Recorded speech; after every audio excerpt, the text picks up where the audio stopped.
So tooth brush நான் கடைசியாக எடுத்து வச்சுப்பேன், ஏன்னா நாளைக்கு ப்ரஷ் பண்ணிட்டு கிளம்பணும். அடுத்து வந்து ஸ்கின் கேர் ப்ராடக்ட்ஸ். என்ன எல்லாம் மினியேச்சரில் இருக்குது, காசு கொடுத்து வாங்கினியான்னு கேட்டால் காசு கொடுத்து வாங்கலை. இதெல்லாம் நம்ம பர்பிள் காரன் கொடுத்த பரிசு. ப்ளம்லேருந்து கொஞ்சம் ப்ராடக்ட்ஸ் வாங்கியிருந்தேன். ஸோ அதுக்கு ஃப்ரீயாக வந்து ஒரு மாய்ஸ்சரைசர் கொடுத்துருந்தாங்க, ஒரு சன்ஸ்க்ரீன் கொடுத்துருந்தாங்க. மினியாக இருக்கே, நம்ம பெரிய பெரிய டப்பாவை தூக்கிட்டு போகிறதுக்கு இது சின்னதாக ஹேண்டியாக தூக்கிட்டு போயிடலான்னு சொல்லிட்டு இது 2 எடுத்து வச்சுட்டேன். அப்புறம் ஆக்வாலாஜிக்கல்லேருந்து க்ளோ ஃபேஸ் வாஷ் ஒன்று கொடுத்துருந்தாங்க அவங்களே ஃப்ரீயாக. ஸோ அதையே எடுத்து வச்சுட்டேன். ஸோ அதனால் ப்ளம்மும் ஆக்வாலாஜிக்கா புண்ணியத்தில் நமக்கு நிறைய மினிஸ் கிடச்சிருக்கு. முக்கியமான விஷயம், இட்ஸ் நாட் அ ப்ரொமோஷன், இது எல்லாமே என் காசு கொடுத்து நான் வாங்கின பொருளுக்கு ஃப்ரீயாக கொடுத்த ப்ராடக்ட்ஸ். ஸோ இதை எடுத்து வச்சுக்கிட்டேன்.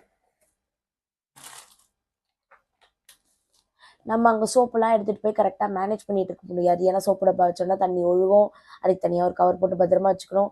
அந்த வேலையே வேணாம்னு சொல்லிட்டு நான் என்ன பண்ணேன்னா பாடி வாஷ் எடுத்துக்கிட்டேன்.